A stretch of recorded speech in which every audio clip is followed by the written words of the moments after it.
Hi everyone, welcome to our channel. So ఈ రోజు episode అయితే రీతు చౌదరికి ఫుల్ పాజిటివ్ ఎపిసోడ్ అవ్వబోతుంది. అలాగే మన హరిత హరీష్ కి కూడా, అలాగే సంజన గారికి కూడా, వీళ్ళ ముగ్గురికి అయితే చాలా బాగుంది. ఎందుకంటే ఇక్కడ హరిత హరీష్ అన్న దానికి ఒక్కతే రీతు చౌదరి ఒక్కతే నేను అలా అనుకోవట్లేదు. అంటే ఏంటి అంటే అతను ఆడవాళ్ళు అనడం తప్పు కాదు. అక్కడ నన్ను ఇమాన్యుయల్ ఏమన్నాడు అంటే ఓన్లీ ఆడవాళ్ళతోనే కొట్లాడతాడు, ఆడవాళ్ళు అంటే పడరు కాబట్టి ఆడవాళ్ళతోనే ఆర్గ్యుమెంట్ చేస్తాడు, ఆడవాళ్ళు తిరిగి మాట అనరు కాబట్టి వాళ్ళతోనే చేస్తాడు కదా. సో ఇక్కడ హరిత హరీష్ గారు ఏమంటాడంటే మరి వాళ్ళు ఇప్పుడు ఆడవాళ్ళతోనే పోట్లాడుతూ అంటున్నారు కదా ఇమ్ము భరణి గారు, మరి వీళ్ళు కూడా ఆడవాళ్ళేనా అన్న ఉద్దేశంలో అన్నాడు అని నాకైతే ఖచ్చితంగా నేను రీతు చౌదరికి అగ్రి అవుతానండి.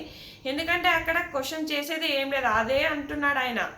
ఏంటంటే ఇక్కడ ఆడవాళ్ళలాగా ఆడవాళ్ళని నేను అనట్లేదు, వాళ్ళే నన్ను క్వశ్చన్ చేశారు. నేను ఆడవాళ్ళతోనే మాట్లాడతాను, ఆడవాళ్ళతోనే కొట్లాడతాను కాబట్టి మరి నేను భరణి గారితో గొడవైంది, ఇమాన్యుయల్తో గొడవైంది, మరి వీళ్ళు ఆడవాళ్ళేనా అన్న ఉద్దేశంతో మాట్లాడాడు. అక్కడ ప్రియా కూడా గమ్మున విన్నది, సరే అన్నది, అవును మిమ్మల్ని కార్నర్ చేశారు అన్నది, మళ్ళీ ఇక్కడికి వచ్చాక రాంగో అని చెప్తుంది. చాలా తప్పండి. ఇక్కడ రీతు చౌదరి ఫుల్ స్టాండ్ తీసుకుంది, సూపర్ అనిపించింది. నేను కూడా రీతు చౌదరికి అగ్రి అవుతున్నాను. ఎందుకంటే నాకు కూడా అలాగే అనిపించింది. నేను ఇంతకుముందు ప్రోమో అనాలిసిస్ కూడా నేను అదే చెప్పాను. ఇక్కడ రెడ్ ఫ్లవర్ది కూడా నాకు తప్పు అనిపించలేదు. రెడ్ ఫ్లవర్ అనే వర్డ్ తప్పేమో. అక్కడ ప్రియా అంటుంది రెడ్ ఫ్లవర్ అని, నేను ఇది ఇమ్ముకి ఇస్తాను అంటుంది. అనగానే ఇక్కడ మీకు రెడ్ ఫ్లవర్ అంటున్నారు అని అన్నాడు. రెడ్ ఫ్లవర్ అనే మాట రాంగేమో కానీ అది ఒక్కొక్క సెంటెన్స్ ఒక్కొక్క మాట్లాడే విధానంలో ఉంటుందబ్బా, అంతే తప్ప ఇక్కడ ఏంటో ఏమో ఒక్కదానికి పెడర్థాలు తీసేసి రకరకాల అర్థాలు తీస్తున్నారు. చాలా క్షుణ్ణంగా పరిశీలిస్తున్నారేమో అనిపించింది నాకైతే.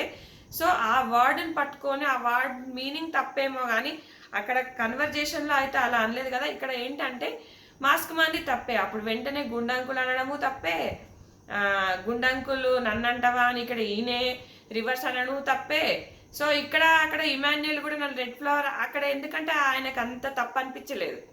ఇప్పుడు ఈ మాస్క్ మ్యాన్ ఏంటంటే గుండంకులు అన్న విషయాన్ని అనవసరంగా రాద్ధాంతం చేసింది తప్ప అందులో కొంచెం సైలెంట్గా ఉంటే అయిపోయేది అనిపించింది నాకు.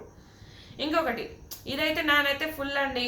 మళ్ళీ ఇంకొకటి ఈ కామనర్స్ వీళ్ళంతా నాకు సార్ ముందు కొంచెం మంచిగా బిహేవ్ చేస్తే బాగుంటుంది, కాలు మీద కాలేసుకొని కూర్చోవడం ఇదంతా బాగాలేదు అనిపించింది. అట్లనే ఈ శ్రీజ ప్రియ వీళ్ళు ఓవర్ యాక్టివ్ చేస్తున్నారు, ఓవర్గా ప్రవర్తిస్తున్నారు.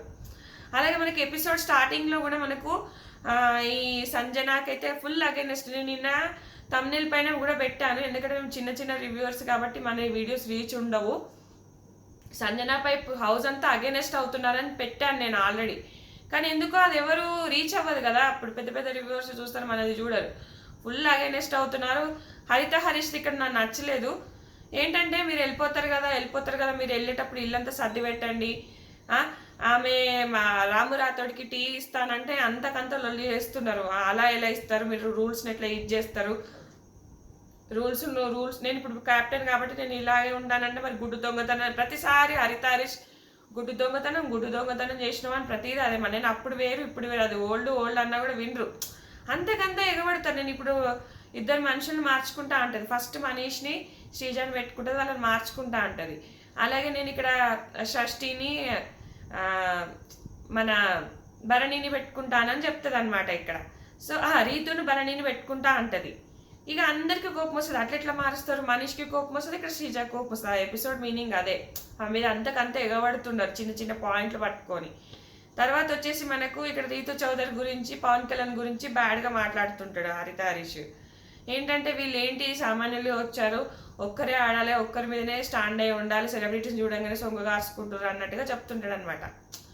ఇక మన రీతు చౌదరిని ఒక మాట అంటాడు, నువ్వే బాగా తింటున్నావు అందరికన్నా ఫుడ్, మేమేం తినట్లేదు అన్నందుకు ఆ అమ్మాయి ఏడుస్తుంది. అక్కడ పవన్ కళ్యాణ్ ఓదార్స్తుండు. ఈ మాటకు ఇక్కడ మనం కూర్చొని మాట్లాడుకుంటుండ అనమాట.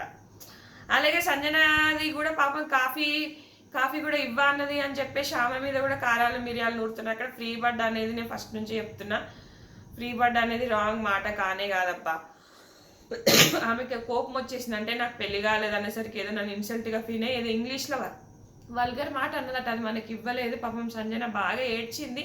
సంజనకు కూడా ఫుల్ అగైనెస్ట్ అబ్బా, అందరు హౌస్ అంతా కర్రీ ఒకటే ఇవ్వ అన్నాను, నేను కాఫీ ఇవ్వని అనలేదు అని చెప్తుంది. దానికి వీళ్ళంతా కాఫీ కూడా ఇవ్వ అన్నది అని అందరికంతా అంటున్నారు. మరి ఒకవేళ ఆ మాట అని ఉంటే వీడియో ప్లే చేసేవారు కదా నాకు సార్. నాకు తెలిసి కర్రీ గురించి ఎక్కువ డిస్కషన్స్ వచ్చింది మనకు అక్కడ అనిపించింది నాకు. ఎందుకంటే ఫ్లోరా షైనీ కూడా మిస్టేక్స్, అందుకే అన్ని తీసాడు. నాకు సార్ సూపర్ అబ్బా, సూపర్ ప్రతి ఒక్క పాయింట్ ప్రతి ఒక్కటి అడిగి కడిగి పారేసిండు అనిపించింది. ఇక మనీషి ఇమాన్యుల్ విషయంలో మనీషే ఒప్పేసుకున్నాడు అనిపించింది. సో రేపైతే మనకు టాస్క్ జరగబోతుంది. ఆ టాస్క్లో వచ్చేసి మనకు మన భరణి గారే గెలుస్తారు, భరణి గారే పర్మనెంట్ అవుతారు. అలాగే నామినేషన్స్లో కూడా ఫుల్ ఫైర్ ఉండబోతుంది అనిపిస్తుంది. ఎందుకంటే హరిత హరీష్ని వేసుకుంటారు ఈ మాట పట్టుకొని, నాగ్ సార్ వేసుకున్నాడు అలాగే ఆడియన్స్ అన్నారని. కానీ హరిత హరీష్ ఇక్కడ నాగ్ సార్కి కొంచెం గౌరవం ఇవ్వాలి. అలాగే రాము రాతుని పొగినప్పుడు కూడా అందరు చప్పట్లు కొడితే మన మనీష్ చప్పట్లు మనీష్ అంటున్నా మాస్క్ మన చప్పట్లు కొట్టట్లేదు. ఇంత అటిట్యూడ్ పనికిరాదు, కొంచెం తగ్గి ఉంటే బాగుంటుంది. బట్ ఈ ఆడవాళ్ళ విషయంలో నాకు తెలిసినంత వరకు మన మాస్క్ మ్యాన్ ఆ ఉద్దేశంతో అనలేదని అనిపించింది. సో మీకేమనిపిస్తుంది అనేది కూడా కామెంట్ చేయండి. ఇది ఫ్రెండ్స్ ఈ వీడియో. Thanks for watching. నచ్చితే కనుక ఖచ్చితంగా నా ఇన్స్టాని ఫాలో అవ్వండి. ఇన్స్టాలో కూడా నా వీడియోస్ వస్తూనే ఉంటాయి. Thanks friends.